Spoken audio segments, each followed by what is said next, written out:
like literally a hole in our hearts, and there's nothing that's gonna fill it up. It's part of us now, and it will be part of us forever.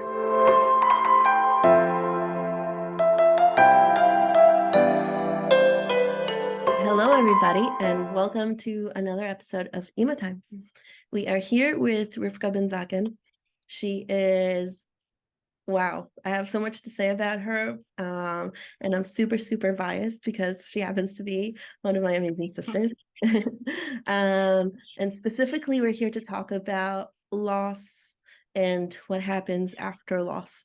So, Rivky, do you want to tell us why this is a topic that unfortunately you get to talk about?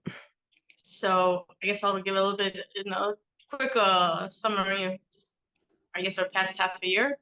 And I'm sure throughout our talk we'll get more into different things that actually happened.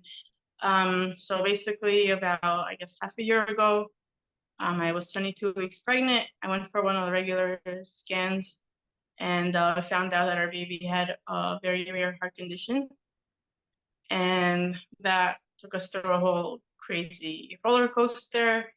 We ended up, baby was born full term, straight into respirator, and we were 3 weeks in intensive care, went through a whole bunch of surgeries, and yeah, after 3 weeks she passed away. This is all very recent. She just passed away 6 weeks ago, born 9 weeks ago. So yeah, I'm sure if we do this interview in like a year or so, we'll have completely different answers to whatever you ask me. But as of now, with our situation, this yeah, that's what we're holding. Yeah. So the first thing that comes to mind is that it's crazy to summarize what like your past 6 months were to say like, oh, a bunch of surgeries and a bunch of this and then this happened and then that happens, when every single second, every single moment was so unbelievably crazy and so many emotions and so many things happening at the same time. Like, was every single day, does it feel like every single day was millions of years? Or like thinking back, or even now, what does that feel like? Yeah, well, being in intensive care, that was a part that really felt like every day was like literally we're talking about, oh, that thing that happened in the morning. 1 second, that happened 3 days ago. No, that was today. Like it Yeah. was really surreal. Yeah. Each detail of the story makes such a difference that Mhm. really each story is very unique. Mm. Like whatever I tell you is literally just about our specific story. I hope that it could help anybody. Maybe there's similar parts of it, but what I'm telling you is literally just, especially since it was so recent. So yeah, I'll be Yeah. talking about my specific experience. Yeah, your experience and the way that it felt for you and all of that. So Yeah. speaking of that, like when you say like your experience, which maybe we'll get into a little bit more, but what happens when people say to you, and I'm sure you had this a lot, oh, actually, I also went through XYZ, whatever it is, like it's hard, like how could someone quantify loss is loss, obviously, but is there such a thing as like, I don't know, this was worse, this was better. How could someone try to compare? I know it's a loaded question, but I'm just asking, I guess, your Hmm. experience, what your experience is with that, to give others that, thank God, haven't gone through anything like that, maybe a new perspective or something else to think about and be more sensitive, maybe. There's different kinds of comments we got from people like, "Oh my gosh, yes, my granddaughter's neighbor, cousin, whatever, Yeah. was in the respirator for 9 hours. So even though you've been there for 2 weeks and with all the other complications, it's gonna be okay because she was okay." So you have Mm, people that say funny things like that. And it's like, okay, there's no connection. mm, And then there's also the aspect that like just these things happen to normal people. mm. You're not something special, you're not something good, you're not something bad, you're just a normal, simple person, and these things happen to the best of us. And I guess, yeah, just hearing that other people went through, even if it wasn't the same or things that were the same, um, yeah, just to hear, just it's comforting to know that could happen to anyone. I mean, I wish it on nobody, but whoever it did happen to, happens. It happens to normal people. So you're saying there is some sort of validation in knowing that other people also go through maybe not the same thing, but also go through difficulties and they survived it somehow. Is that what you mean? Yeah. Yeah. Interesting. Exactly. Yeah, I've heard people say that like when they that it actually bothers them when people try to compare different things, or maybe like the story that you were saying, like, oh, my sister's uncle's neighbor's dog, blah blah blah, also went through something. Right. Yeah. I think when someone starts to compare the details and start to say that means it's gonna be okay or it's not gonna be okay or things like that, that's when it's like weird and annoying and like, what are Hurtful. you saying? Yeah. Yeah. But just sharing that somebody else went through something similar, even just hearing somebody else went through being in intensive care, that in itself just means so much. Even, and I could feel for them, and I'm sure they could feel for us, Wow. even though the situation may have been completely different. But there's certain things that going through a medical situation, not knowing what the next 5 minutes is going to bring, Yeah. if somebody could relate to that, I guess that part is, yeah, Wow. comforting. Oh, wow. Yeah. That's so powerful. Yeah, I guess, is that what you said before? Like, really, it could, I mean, chas v'shalom, we don't want people to get anxious and to think about this all the time. But tachlis, like these kind of things, no one plans for terrible things to happen. But there's And like you were saying, sorry, just before you were saying that a lot of people don't know about these things. You know, Baruch Hashem, thank God, it should stay that way. People shouldn't know these things. This is really really, nobody should know. It's better this way. People should say hurtful things or right, left, and center as long as they don't experience such things. You know. Oh my God, you're amazing. You're amazing. I feel like someone else would like feel completely like so different, as like chas v'shalom, people don't wish bad things on other people, but like how dare someone say something so insensitive? Don't they understand? Isn't there a little bit of that? Because you're I saying don't know. Baruch I Hashem think that people they don't. mean well. What? Yeah, I mean, I think even when people are saying things, they mean well. Nobody really wants to hurt. People just want to be helpful. Sometimes people even do really silly things and try to help and push in certain ways. Like, that's it. I'm gonna do this. I'm gonna bring you that. I'm gonna come. I'm gonna this. Yeah. No, that's not what we need right now. And at the end of the day, they just mean well. And Wow. yeah, That's amazing that you guys got to get to that place where you're seeing the intentions of the person, because at the end of the day, you're the ones living it more than anyone else, and you get to decide what you need. And wow, wow, that's amazing that you could get there. I think also being able to, if somebody asks if I could help in any way or do you need this, and if the answer is no, say no. It's okay. You don't have to please everybody. Wow. Just do what feels right and what's good for you. Wow. Oh my gosh, that's amazing. Whew. So what's something that you could say that was helpful for you during that time, whether it was like you were in intensive care or maybe even during the pregnancy itself, because you spend a lot of time in the hospital during the pregnancy, also trying to Okay. do treatments before that hopefully would help the baby, which, by the way, could we say her name? Is that okay? Yeah. Yeah. So could I ask you something about that, actually? Now that we're here, this is the time. You mentioned something very special that happened after Ahuva Chaya passed away. Something that a man from the Chavra Kadisha said. Are you able to share that? Sure. So she passed away at 3 weeks. So she didn't get no Levaya, no Kaddish, no sitting Shiva, no kind of mourning, official at least, halachic. Yeah. And yeah, the rabbi there from Chevra Kadisha said that really she doesn't really need it. Her Is that what you mean? Yeah. Her neshama was perfect, and she really didn't need it. So there's really no need to do any of those things. You've mentioned just now that you said something along the lines of no halachic mourning, or no right, like no halachic mourning, because there is, I guess, the psychological and the like you're still grieving, mourning. Yeah.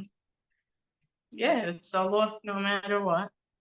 And yeah, I mean, just to say something about loss, that a person isn't replaceable, you know, that no matter who it is that passes away, it's a matter if it's a parent or sibling or a friend or a child or anybody, they're not replaceable. You know how many people have commented, you know, again, when well-meaning people are trying to make us feel better, they say, you know, you're young, Benzaken Hashem, to have more children. I say, amen, thank you for the bracha. I really hope to have more children, but that has nothing to do with Ahuva. Like, Ahuva was her, born whenever she was born. She was our third child, and that will never change. And nothing's bringing her back. So that's why you're mourning. Like, yeah, that's basically what you're mourning. You're mourning her specific loss of her, Ahuva Chaya. And there's something else about loss is that some people, you know, they feel like they have to do something and they try to fill that void. That there's like literally a hole in our hearts, and there's nothing that's gonna fill it up. Not, you know, some people turn to alcohol or drugs or whatever, a million different options. Yeah. And there really is nothing that can fill it. We have to learn to live with it. It's part of us now, and it will be part of us forever. And we have to learn to live with that void.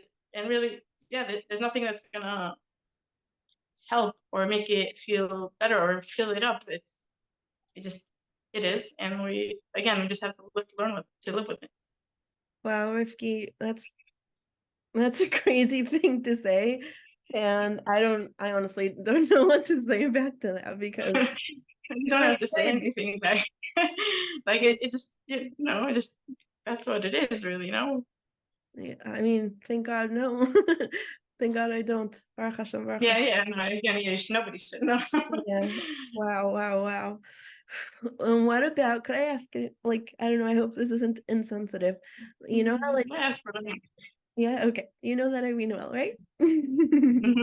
Yeah, especially you.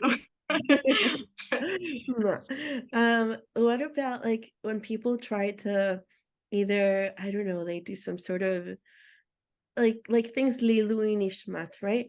Lilui Nishmat someone. So first of all, is that allowed, or is that a thing for children before they were 30 days old? Because you said like there's in Shivas, there's in Levaya. Is that a thing for someone like us? So I have no idea. I don't know. I'm not a rabbi or a rebbitzin, and I don't pretend to be one. According to what the rabbi said about Chevra Kadisha women, it wouldn't seem like it would be necessary, because, like, for again, her, he was saying, like, she doesn't need it. Yeah, he was saying, according to the Zohar, that she doesn't need it. I know that a lot of people like to do things to just make them feel better. It doesn't actually, like, I don't know. I'd rather not say much about it, because I don't really know. Are they doing it for them, or are they doing it for the person that isn't there anymore? Wow. That's I don't know. I'm like, I don't know. Wow. Do you think, like you said, it's only been 6 weeks? Do you see a difference somehow between, like, when it just happened and now? Do you think things will feel somehow, not more or less, nothing, but like different in a few years? What do you think? I mean, I know you don't know, it literally just happened. Yeah. What do you think? Yeah. It's definitely been different. I mean, you know, we just take it day by day. As time goes on, we kind of see how it affects us in different areas that we wouldn't have expected. Like, if in the first few days we only saw in certain parts, like, whoa, now we're home, and like, just kind of hitting us that, you know, it's over, everything we were hoping for, maybe, like, so there's that aspect. And then suddenly you see, oh, we're walking around on the street, and I don't know, I just had a baby, and now I see people with babies, and now I'm like, oh, I'm also supposed to have, like, it just kind of start to see in different areas of, I don't know, yeah, so many different things. You know, people ask you how many kids you have suddenly, and it's like, oh, now I have to think of what to answer. Do I say I have 2? Do I say I have 3? Do I say I have two, but one is somewhere else, far away, and start telling them my whole life story. You know, like there's just different. Wow. I don't know, so there's that, and I'm sure with time, you know, according to psychologists and stuff, I've been told that there's a 1 year mark when it kind of you kind of process the loss a certain degree, and then there's a 2 year mark when it's like that's it. Now from there on, it's like different kind of living with it. Mm-hmm. Yeah. So again, we're very much in the first few weeks. Like I'm literally here in Israel. We have maternity leave, so I'm still in that. So we're still living the very beginning part of the whole process. So Yeah. yeah. Wow. I Can don't I know how it's gonna affect us in the long term. Yeah. yeah, Bezrat Hashem, Hashem should give you guys koch. How can I ask about Baruch Hashem, you have two little boys at home. Can I ask how it affected them, how it affected your parenting for now? And I guess that whole aspect of it. So like you were saying before, I was for 2.5 weeks, I was hospitalized even before she was born. So during that time, that was a bit crazy. I was just absent. And I guess that's when we started telling the boys, I mean, just for clarity, the oldest one is 4.5, and the little one is 2. So 2.5-year-old just kind of felt that I wasn't home. And the 4.5-year-old already kind of understood a little bit more. So just in his level, we kind of explained to him that our baby's a little bit sick and we're trying to give the medicines and see what doctors are trying to help and make her healthy. And yeah, it was definitely hard to balance, you know, try to make things normal for them. Yeah, I guess that was during that time. And then after that, 3 weeks in intensive care, that really was an interesting kind of thing. The first weeks, I was mostly in the hospital also because I had just given birth, so I was hospitalized anyways. Yeah. After that is when we decided that really can't have it affect them. We have to try to, you know, it's they're part of the deal as well. They're part of the family, so it's for sure going to affect them, but we just have to make it affect them the least as possible and in the healthiest way as possible. So that's about a week after she was born is when we started, my husband and I started switching off, being always one of us was home, another one was in the hospital, and then in the daytime when they were in Sudan and stuff, so that's when we would both be in the hospital. But we were trying to, you know, we still went to the park and we still gave them baths and put them to bed and try to make it as normal for them. And all the time when they were asking, where's mommy, where's Abba, where's Ahuva, because they were asking about her as well. Saying, also just being open and honest with them. Again, there wasn't that much you could tell them at 4.5 is pretty little, but just explaining to in his level, yeah, was very sick and the doctors are trying to help her and we're davening and we're hoping that she should be able to come home and we're going to share her toys with her. Wow. And at the same time also saying that we hope she'll come home. We don't actually know that's going to. We really hope it will, but know that is an option. Wow. And I think that also helped once it actually wasn't an option anymore to, you know, it wasn't just a sudden new concept. Yeah, and I think there was also an opportunity to teach them about, I mean, this was new to us as well. It's a whole crazy experience. But I think it was an opportunity to teach them a healthy way to deal with such a thing, death and hospitals and the whole loss thing also. I mean, it's still a big thing from now on. But as he gets older, I'm sure he'll be asking more questions and I mean, you could say as well, there's a lot of people that know about our whole situation and were praying for us and family and friends, and they all had to explain to their kids as well what happened. I'm sure you could relate. I don't know what everybody else did, but yeah. During that time, or even now, you were, first of all, you were literally post-birth. You had to take care of yourself physically and somehow emotionally while taking care of a very sick child in the ICU. And your husband also is taking care of you and your daughter. And then you guys are taking care of the kids. It's a lot of, you had a lot of responsibility in your shoulders, a lot at the same time. So first of all, how does a person manage such a thing? And I guess at the same time, like, what support did you have to be able to do that? We had to balance between, yes, there's a world outside, and yes, life goes on, and our other children need us, and it's okay to run around and be silly with the kids, even though our other child is in the hospital. And no, it doesn't mean we forgot about her. And no, it doesn't mean that every other second we're getting phone calls and making crazy life decisions at the same time, because life in the ICU was not very stable.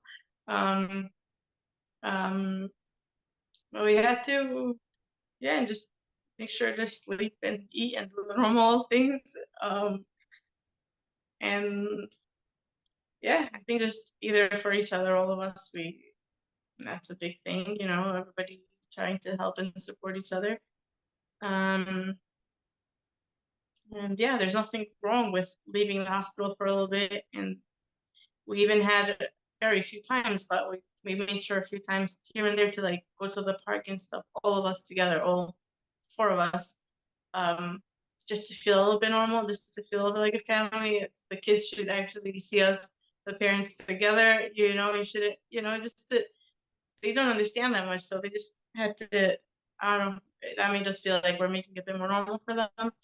And again, then every time we left, we weren't forgetting at all about her. That she was still very much present. Like I was pumping milk nonstop, wherever I was. If I was at home, if I was in the hospital, and yeah, and the community was very supportive. Family, like you, everybody was very helpful, and asking us about how we are and sending us food, and yeah. So hope that answered the question. It's Yeah. a bit of everything. Wow. And just to throw in over there, I, you know, people all the time were asking how things are going. How is she doing? You know, it's a normal question to ask. How is she doing? But you know, when someone's in the ICU, there's, I mean, it was just kind of funny how many times people would ask him, we really didn't know how to answer. Like in a way, in the one hand, we want to say, oh, she's stable for now, but in the same time, saying she's stable isn't really true, because the fact that she's in the ICU right now means she's, you know, she's fighting for her life. There's nothing stable about that. So we tell people she's stable, and then they be like, oh, Baruch Hashem, good, like, and they think that that's it, we're leaving in a few days, or back to home or something like that. No, that really doesn't mean that. I mean, sometimes that could lead to that, but yeah, there's no right answer to how is she doing. Wow.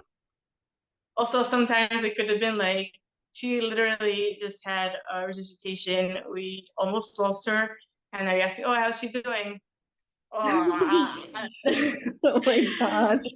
yeah, things were crazy. How many times did I think I was picking up my kids from Ghana that day, and then last minute, half an hour before pickup, I was supposed to leave the hospital, and then I had to make quick arrangements because she's going into surgery, or we have to have a crazy important meeting with the doctors that literally, like, what are we doing with our life right now?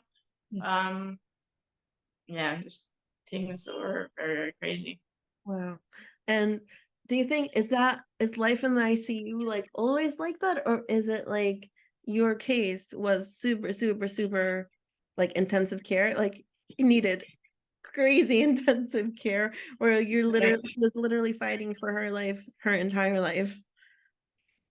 So I'm sure every case is very different. She really had a very severe case. So, I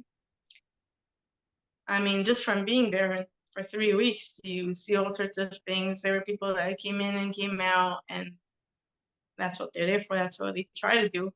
But I mean, how many times were we there during Code Blue, and even Ahuva did a Code Blue situation. What's a code Just blue? to Code Blue is when somebody is basically lost the heartbeat. You know, like, I mean, I'm not a medical professional in any Yeah, way. This is my simple yeah. understanding from my But experience. CPR I mean, basically? Yeah. yeah, it means they have to revive the person. Wow. Yeah, and just as an interesting thing, I have a full-time job, and people sometimes have all sorts of, stressful things. We need our stuff right now, and they get all crazy and yell. And here in Israel, people could yell and scream about a pizza that is 5 minutes late. In the ICU, when people are fighting for someone's life, the place is quiet. You have 20 people working together, like synchronized in a room, quiet, knowing exactly what they're doing, very professional, and it's just amazing. I found it amazing how actually when things are actually important, that's when people know how to control themselves and work in such an amazing way and not screaming. Like, I think when I'll go back to work and people are screaming to have their project done, I'll be like, listen, we're in ICU, they don't behave like this, so you can calm down. Wow. Like, it was just Wow. so funny, Yeah. right? Oh my goodness. It was Wow. really amazing. Yeah, what a contrast. Oh, that's Yeah. wow. And just to say about the doctors there, how they come they come to work every day. It could be a completely relaxed day. It could be an insane day when they have, I don't know, they're dealing with the craziest things. Really, we feel like we got really good treatment from everybody. I know everybody has different experiences. We even had literally the person next door to us would be talking to the same doctors that we did, and they felt like they weren't treating them well at all, and we felt like they were being really good, which I don't know, that if you could take that in different ways. Either there really was some kind of different treatment, which I don't imagine there was, but maybe I'm wrong. Or there could also be something that I was just thinking about it before, how, the doctors didn't choose the situation. They didn't push you. It's not their fault you're there. You didn't choose the situation either necessarily. But for example, you don't have a car crash and go to a mechanic and then blame the mechanic for not being able to fix your car or for leaving you with a half working car. So again, maybe it's not the greatest comparison with talking about life, but Yeah. the doctors get their training. They do what they can. They really care. That's what doctors really dedicate their lives to, is helping people and saving lives. If there's nothing they could do about your situation, or if all they could do is give you bad news, or whatever the situation may be, it's not their fault that you're in it. Again, it's not your fault either. Nobody chooses, hopefully, to be in such situations. Yeah. But just appreciate how they're coming. They really spend their lives helping people and doing what they can. And yeah, some doctors even told us how it's so hard for them to have to give people bad news, but they have to do it. And sometimes they come across as cold, and sometimes it's true that they do get used to what they do. But yeah, I think they try. we Wow. we really felt like we were in good hands. The doctors are very professional, and they really treated us very well. Mm. Um, I Yeah. think just also a side point to remember that they're human, and they could use the appreciation, and we went out of our ways to give them little presents and to bring baskets with chocolates and thank you letters, and made it cute and wrote that is thank you from Ahuva. Yeah. And I'm sure it yeah. makes a difference for sure, 100%. Wow. I love what you said that they're also human. It's so hard to remember that when you're going through Gehenna itself. It's really wow that you guys, even from what you said before, that you're able to notice, both you and Mikey, and I'm sure you hate hearing this because it's like people say like, oh, you're so strong, you're so amazing. I'm sure at some point it's like, I don't want to be strong, I don't want to be amazing, I just want good things to happen to me. Like, why do I have to be strong and amazing? Yeah. I don't know. I mean, I don't really. I mean, it's always nice to get compliments when people say nice things, but I don't think we're doing anything special. We're just doing what's natural to us, so we feel like is good for us. And I don't know. Maybe I hope this doesn't sound cold or it shouldn't be insensitive to other people, but we were fighting for Ahuva's life. We wanted her to be able to live and to come home with us and to have a normal life.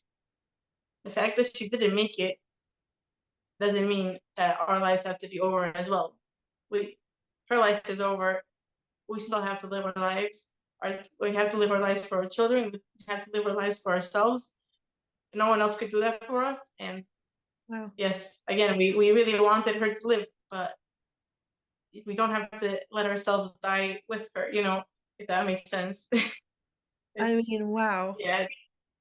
I mean, wow. Wow. It makes me think of like, I mean, obviously every situation is different, but how do you, I mean, I guess just from your experience, how like sometimes we see people go through difficulties and for them, like it really breaks them. So what's something that gives you guys koach and gives you yeah, I guess like the koach to be able to live with that with that view of life that my daughter, we did every single thing possible for her and more. You guys, we can never like express in this tiny video the crazy things that you guys did, and no one should know what you guys went. Oh my gosh, the things that you did for her. And I guess maybe in a way that is a little bit of an achava, having that piece that you did everything. But to be able to say, we're not gonna have our lives end with her. That is such a strong, powerful thing. What gives you that koach? I don't know. Again, just kind of doing what seems natural and good for us. Things happen in life, and we can't let things break you. Yes, it's hard, but it hurts. But it's not. Life isn't over. We still have to move on. It's our choice if to let it break us or just don't let things break you. Comes down to, and again, what we were told before about the doctors is how it's not their fault we're in this situation, and it's not our fault either. We were put in this situation for one reason or another that we'll never know really, and all we have to do really is to do our best with it. That's all we could do, and I mean we know a lot of our situation. We spoke a lot with the doctors, and we were able to think things through a lot.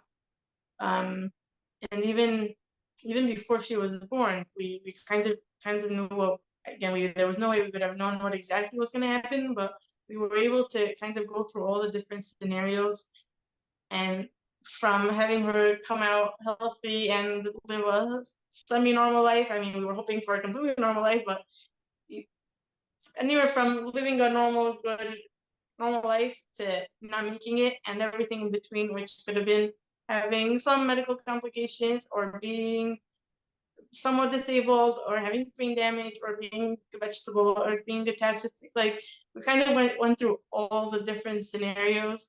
And yeah, basically I think that also helped us just kind of be aware of everything that could happen or where we could go with this. Anything that would have happened again would have been hard to deal with, except for having her live normally. That would have been beautiful. But anything else, we would have been, again, not, you can't really say prepared, but we would have been somewhat prepared for it. And thinking things through a lot. And knowing that at every step of, like, I think we could say we don't really have much regrets of anything that we did. Like everything we did, whenever we did it, we felt like we were doing the right thing, given the situation that we didn't choose to be in, but we were doing the right thing. And we knew that's all we could do. If there was anything else we could do, we would have done it. And yeah, just knowing that there was nothing else that we could have done, and that we did everything we could. Yeah, and just knowing that everything we were doing was just to give her a chance to live, really was what kept us going. That's what we were hoping for. Wow. Do you feel like you have a different view on what life is, or how fragile life is, or I don't know, like what do you have to share with us about Yeah, I think two things come to mind. One is that, yeah, like you said, life is fragile. You know how many things have to go right for us to live for 5 minutes. So about that, I wanted to say how sometimes we really could do everything right, and still the results are not in our, has nothing to do with what we did. Like we could do everything right, and we still didn't end up with the results we wanted. There's an expression in Hebrew, "ניתוח הצליח, אבל הבן אדם מת." You know, the surgery was successful, but the person died. That's literally what happened with us. You know, you could do everything right. I don't get it. The point of the surgery is that the person should live. Correct, but she didn't react well to it. You know, you have someone could be successful in all sorts of ways, and they still can't find someone to marry. You know, they're doing everything right. People will ask, why aren't they married? Whatever. Again, I don't know if I'm giving good examples, but someone could be doing everything right, and the results just don't. The results aren't in our hands, really. Is what I'm trying to say. The only thing is in your hands is what you do and how you deal with it, and whatever happens after that isn't on you. Exactly, and that's really what makes it, I guess, feel better about the situation, that we were doing whatever we can, and the results, if she would have come out disabled or alive or not alive or health, like all the different options, those were all options, and we were just doing our best to try to get to the best result. How could a person live through such instability? Because I guess for me personally, instability is like one of the worst things that you could do to me. Like people need some sort of level of knowing that you have a house, that the sky is blue, that there's air to breathe. Like, you know what I mean? You need certain certainties in life. Nothing in life is certain, but I feel like a human needs some sort of like structure to be able to live.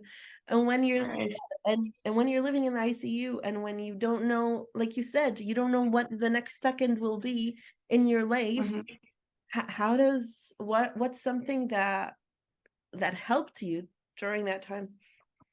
So I think again, there was a lot of things that we couldn't control, and there was nothing to do about it. It's gonna be unstable, and suddenly there will be surgeries, and suddenly there will be meetings, and suddenly there will be all sorts of surprises. But we try to make it as stable in the things that we could do, and like I was saying, coming home and being with the kids and just taking a normal shower, like just small things that just make you feel like a person. And I don't know, it really wasn't a stable situation at all. So yeah. No, besides just doing whatever small things you could do to make yourself feel somewhat more stable, I guess. Just go for those things. Yeah. Wow. What would you say to someone that is going through some sort of either loss or a major challenge? Like what would you say to them now that maybe is different than what you would have said a year ago? Or maybe it's the same, I don't know. I mean, I don't even remember who it was a year ago after this point. But as of now, I would just say the things we just spoke about, how just don't let things break you. Yes, you didn't choose to be in this situation. But yeah, don't just gotta move forward. Life keeps going. Our time here is limited, don't waste it and depressed and I mean whatever. I don't judge whoever does feel like that's their way to react to it, and some people can't get out of their house, out of bed for a while. I don't understand it for myself, like that wasn't our way of reacting to the situation, but I'm sure with other people with their own experiences, it would make sense that that's how they would react. But try to move forward. Try to don't let things break you. You're worth living a life. Gotta keep going. No one could do that for you. Gotta do it for yourself. Really. Okay, you said something about that you can't even remember who you were a year ago. How did this experience change you? Like, how do you see which differences do you see? Not sure how to answer that. Like, I feel like it's still happening. We're still living through that whole changing time. It's still all very new. I don't know, like even when you just asked me to if we could do this interview, I was thinking to myself, like, yeah, we'll talk about how we just lost our child. And then I realized, oh, 1 second, there's a lot to talk about. We just went through really crazy things that normal people don't have to deal with. Doctors making like decisions about our child's life literally would sit there and be like, are we actually, like, we would look at each other, Mikey and I, and be like, are we really living through this? Like, this is us? Wow. This is happening to us? It's like from the movies, people have to talk to doctors about what's happening with their lives, going into surgery, not going to surgery, which surgery? We have this option, we have this option. This one means this one means that, we met a lot of interesting people, a lot of people that went through all sorts of things, people that, there was someone that was just stood outside our room for a few minutes, giving us foot and you'll get out of here with your healthy baby. It's possible. Believe in it. Da, da, da. And then I found that a few minutes later that I found out later that a few minutes before, his daughter had just passed away. So like I don't know, there were just like so many things. We got to see how there's all sorts of people in the hospital, every color and shade of person. You had religious Jews and non-religious Jews, and non-Jews, and Russians, and Muslims, and people from all over the world, and they're all there with one same agenda. They have to help people and save lives, and they're all working like crazy, trying to save this person. Like, nothing really matters, And at the same time that we're there, on your phone and see the news, and you hear about some like terror attack. Like, it's just like such a, like, we like to say that really the only place in the country where there's actual peace is in a hospital. When people actually forget about all the other crazy things and realize this is really all that matters, just all people trying to live our lives. And just a cute story that happened to Mikey. He saw, it didn't happen to him. He saw it. How there was a little Arab boy that had been in the hospital for quite some time, and he was being released. And this Jewish religious doctor like leaned down to him and he told him, "I don't want to see you here again unless you're coming to say hello. Like, you better not get sick again. We're working very hard for you to be healthy. Don't you come back." Wow. It was an amazing thing. You think you'd see that just walking down the streets of, I don't know, Yerushalayim or Beit Shemesh or wherever you are? No way. Yeah, everyone looks at each other. They're all scared of each other, and Yeah. So yeah, that has been a crazy, just like a lesson. Like, I've always wondered this because emotions, like there's only like a certain list of emotions that a person can have, right? There's aren't new, like brand new emotions in the dictionary or that exist in the world. But at the same time, maybe there's different like intensities or different, I don't know, I'm not sure how to put it. So what's like, for example, someone that loses, like you said before, a grandparent, and someone that loses a child, someone that loses a business, whatever. Obviously, these things have nothing to do with each other, but would you say there is some sort of theme, or is it like so far, so different from each other that there's like nothing there, or is it something that some people can relate to? Like, how do you I make mean, sense of that? Or maybe it doesn't. I can't, actually, I haven't experienced much of the other things, but the only thing that comes to mind is that when it comes to a person isn't replaceable, which you spoke about in the beginning. How other things could be replaced. Something breaks, get a new one, you know. Not everything, you Yeah. know, if somebody loses their job, let's say, so they could get a new one, will it be the same? Will it be better? Will it be worse? I don't know. They could mourn, and maybe they have some emotional connection to it that, you know, that could take its own thing. But I think when it comes to a person, nothing could replace it.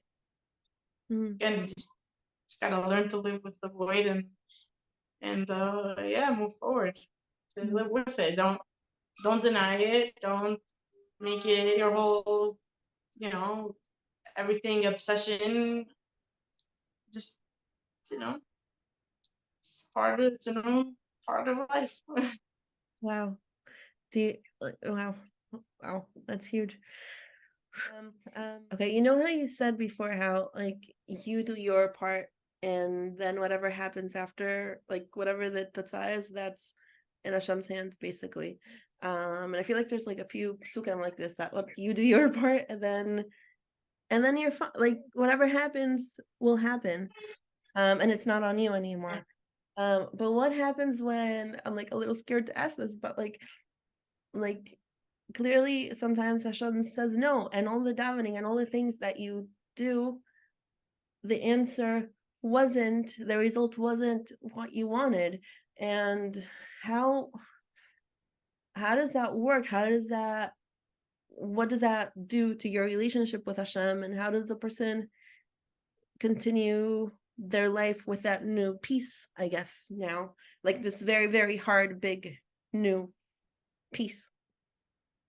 Yeah, I think sometimes we'll be davening and kind of hits you how, you know, I'm doing the same tefillah, for example, for healthy children or whatever, and that's exactly what we didn't get. You know, it is sometimes like, I don't know, it's like a mixture of feelings, Mhm. like yes, you know, must have been the best thing, that's why it happened, but at the same time, this is not what we wanted, and like, was I asking for that much? Like, just to make her healthy, it's not that hard for you, you know? And yeah, I don't know, it's mixed feelings, that much for sure. Yeah. Wow. Is there some sort of like I don't know, like support group or something that you have found helpful, or like have you ever maybe like with other mothers in the ICU, did you find like some sort of connection with them and talking about what you're going through? Is there such a thing, or not really? um Yeah, there are lots of things. I know in America there's something called Nechama Comfort. In the hospital, it was definitely, you know, we were all kind of comparing notes type thing. We would walk around the hallway and be like, um, well, what are you holding? How is she doing now? How is he doing now? How is your baby? How is your child? There was this Muslim lady from, I don't even know where she was from, maybe Iraq or something. She didn't speak a word of Hebrew or English. And Wow. she was there, I think it was with her grandchild, and we would just like kind of in sign language kind of try to understand each other and ask each other how they're doing, and we understood each other. We'd be like, oh, in surgery, oh, came out of surgery, is he okay? Oh, alhamdulillah, you know, like, Wow. um, oh, they're being sewn up, or they're Oh my and God. then when it was all over for us, she saw us in the hallway, and you know, we were clearly packed up and on our way out, and she came over to us like with a shocked face, and she was like trying to ask what was going on, and we're like, with our little Arabic words that we know, trying to tell her, yeah, she's gone, and she was all like, yeah, just everybody, um, their own situation. Wow. Like kilo, not kilo, like you're all in this together. You're all living through hell in We're this all one. just fighting, fighting for life, and we all, seeing too much, seeing too much, yeah. I mean, it was for like viewer discretion is advice or however you say it, but for people that wouldn't want to hear some graphic details, maybe skip a few minutes. But do you want to describe like what you saw every day? And we're talking about your tiny little baby who you just gave birth to a few hours ago Hmm. or a few minutes ago. Yeah, it was. Mm-hmm. Yeah, that was crazy actually. It's kind of funny in an odd way how the small things we kind of laugh at it now. Like one of the first things that they had to do was put in a certain tube into her belly button, and we were freaking out how she was born 2 seconds ago. Oh my gosh, they're cutting and putting things, and oh my gosh, what are they doing? And then with that fast forward, now we're like, oh, that was like child's play, Okay, you know, a little, it's like a band-aid. Okay. She was literally, I mean, at 3 days old, they had to do an open heart surgery, and her chest was left open until she passed away because she kept going in from one surgery to the next. She was on life support machine. It's called the ECMO machine, which basically does the job of the heart and lungs to give her heart and lungs a break because she wouldn't be able to live off of that. Mhm. So yeah, she was open. We saw lots of blood. We saw lots of things. She had tubes coming out of everywhere. And the first time we saw her open, I at least freaked out. I was like, oh my gosh, cover her. And then we were, after a couple hours, we were okay with seeing it. And then we were looking straight at it, and Wow. and Crazy what you get used to, you're it's, saying. Yeah. it's crazy. Yeah. And Wow. it just part of this normal thing that happens to someone after they go through surgery is that they blow up. So we saw her just completely swollen, and she looked like a 6 months old suddenly, and then a week later she was back to her old normal size, just completely deformed, like not very pretty sight, and open and with things all over, and just sitting in a bed of blood, not cool. Every time coming back from surgery was like literally out of the horror movies. Like it was just crazy to just, it was just kind of sad also that she didn't know any other reality, like Yeah. we're trying to do all this so that you could go out and like see the world and the sun and the birds and go to a park and be a normal person, but no, she never had any of that. All she knew was the hospital. We never even held her. Yeah, but it's pretty crazy. Wow. Yeah, yeah. It's just crazy to think how someone could get used to seeing such horrible sights. Like it really is, it was insane. Wow. Yeah. Wow. Do you feel like when people would say to you, like, oh, I also had a child in the hospital for a long time, and you're like literally have this image of your baby, like you said, in a puddle of blood with millions of tubes and whatever, and it's like, ugh, like Life's I open. have no idea. Yeah. Yeah. Um, I mean, again, I hope that nobody else had it. I'm sure, first of all, I'm sure there's other situations that might look uglier that Mm. I think we didn't get to that. And I would hope nobody gets to see what we got to see. It was really crazy. Um, yeah, and every situation is very different. Yeah, Wow. don't know what to say. It was pretty crazy. Wow. I once had a teacher, or not a teacher, just I once had like some sort of teacher type of person say that Okay. say that she learned through the different hard things she went through in her life. It taught her how to be humble, and that's what helps her. Like this is what she was saying. That's what helps her be able to like relate to others and just not like lower the judgments and just like be more have more love and understanding towards others. And you spoke a lot about how in the hospital it doesn't matter who someone is, what they look like, where they come from.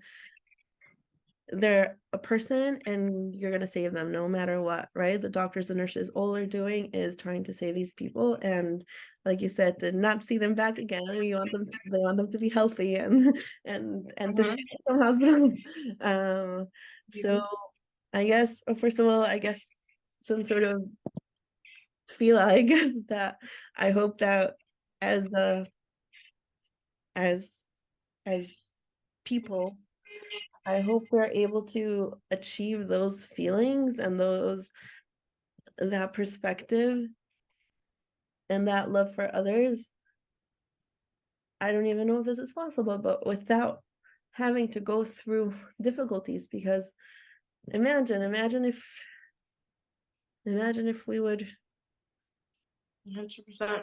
have that, I think that's also the way it's supposed to be, We're all people, we're all living life, trying to be the best we could, and it doesn't matter who you are, where you come from, or where you're going, really.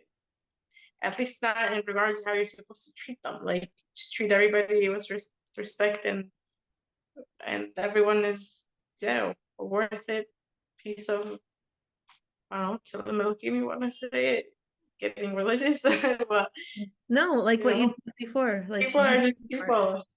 Yeah, no, maybe Mhm. even like bringing it all together, like what you said this before.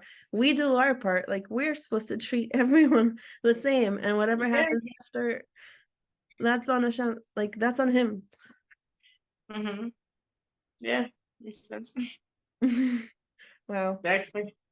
Yeah. Rivkila, thank you so much for this. Hashem should bring you guys anachama. I don't know if it's annoying to keep hearing it. Is it annoying? Maybe that's how we should leave this off. Like, do you sometimes feel like you want people to not bring things up anymore?